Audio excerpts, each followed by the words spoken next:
बिस्मिल्लाहिर्रहमानिर्रहीम। मेरा नाम कमांडर अनीस है। I am a retired naval officer and independent opinion maker.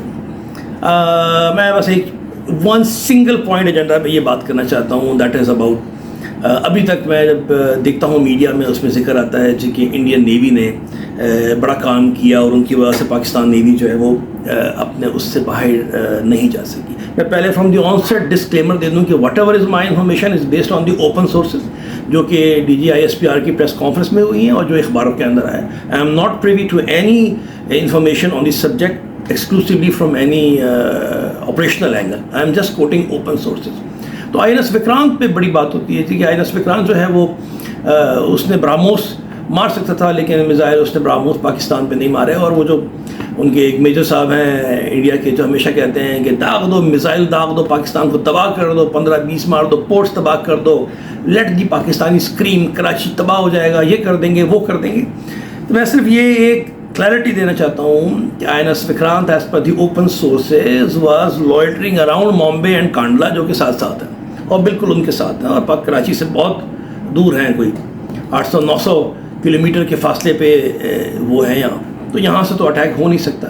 तो वो यहाँ पे क्यों नहीं आया, उसकी वजह जो ओपन सोर्स से हमें पता लगी है वो ये है कि पाकिस्तान ने अपने जो नेवल एसेट्स हैं उनको इस तरीके से डिप्लॉय किया था बहुत पहले, नोइंग दी मेंटालिटी कि जब 22 अप्रैल को ये एपिसोड हुआ तो उसके बाद से ही पाकिस्तान ने अपने एसेट्स और तीनों फोर्सेस के एसेट को डिस्पर्स किया और डेफिनेटली उसमें हमारे जो नेवल एसेट्स हैं उनको भी डिस्पर्स किया।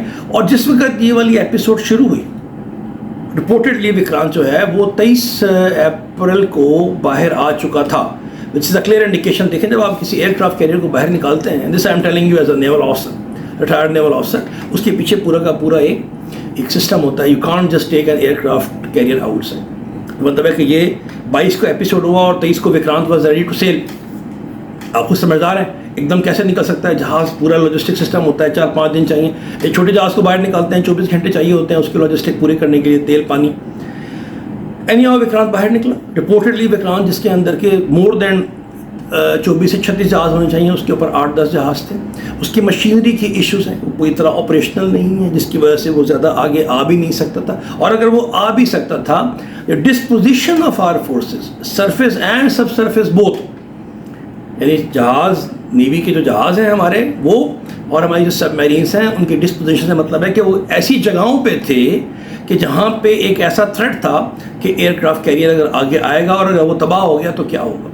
जिन लोगों को वाकफियत है नेवल वॉरफेयर से या मैरी टाइम एस्पेक्ट से, वो जानते हैं कि एक एयरक्राफ्ट कैरियर अगर तबाह हो जाए, जैसे बैटल ऑफ मिडवे है जापानीज़ और अमेरिका के दरमियान, which was a turning point, जो ये जंग ख़त्म हुई है सेकेंड वर्ल्ड वॉर में, एक जो नेवल वॉरफेयर का turning point battle of Midway है, जहाँ पे 4 एयरक्राफ्ट कैरियर एक मूवमेंट के अंदर इन 2 आवर और 3 आवर्स जो हैं वो अमेरिकन ने तबाह कर दिए because of different reason, coincidence कह लें, किस्मत कह लें, प्रोफेशनलिज्म कह लें, और it was a turning point. So एक एयरक्राफ्ट कैरियर अगर गिरता है, तबाह होता है, लेट्स सपोज एक सबमरीन है और उसने एक मारा उसके ऊपर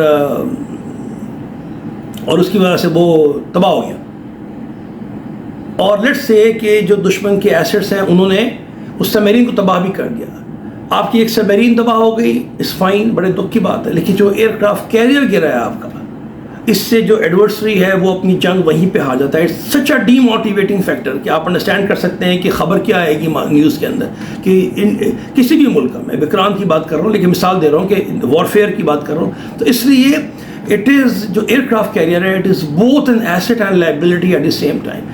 ये कैरियर ग्रुप होता है, एक इस कैरियर ग्रुप के मतलब है कि एक एयरक्राफ्ट कैरियर होगा, उसके साथ 5-6 जहाज़ होंगे, फ्रिगेट्स एंड डिस्ट्रॉयर, जैसे मैन ऑफ वॉर कहते हैं, साथ में 2-3 सबमरीन्स होंगी जो उसका सेफ गार्ड करते हैं, बहुत सारे जहाज़ होते हैं इसके अंदर। इट्स नॉट के वो आया और मेजर साहब के बकौल जी दाग दो, तबाह कर दो कराची पोर्ट को, it's not possible. So Vikrant was not here, so I want to clear the impression, clear the impression based on the open sources, why Vikrant was not deployed in our area, why Vikrant was not able, why Indian fleet was not able to destroy it, because of the disposition of the Pakistan naval forces prior to the जब से उनकी जो forces जहाँ पे आई हैं उससे पहले हम इस काम को कर चुके थे। So this is for the clarity of all about INS Vikrant. अपना ख्याल रखें, अपने मुल्क का ख्याल रखें। पाकिस्तान जिंदाबाद।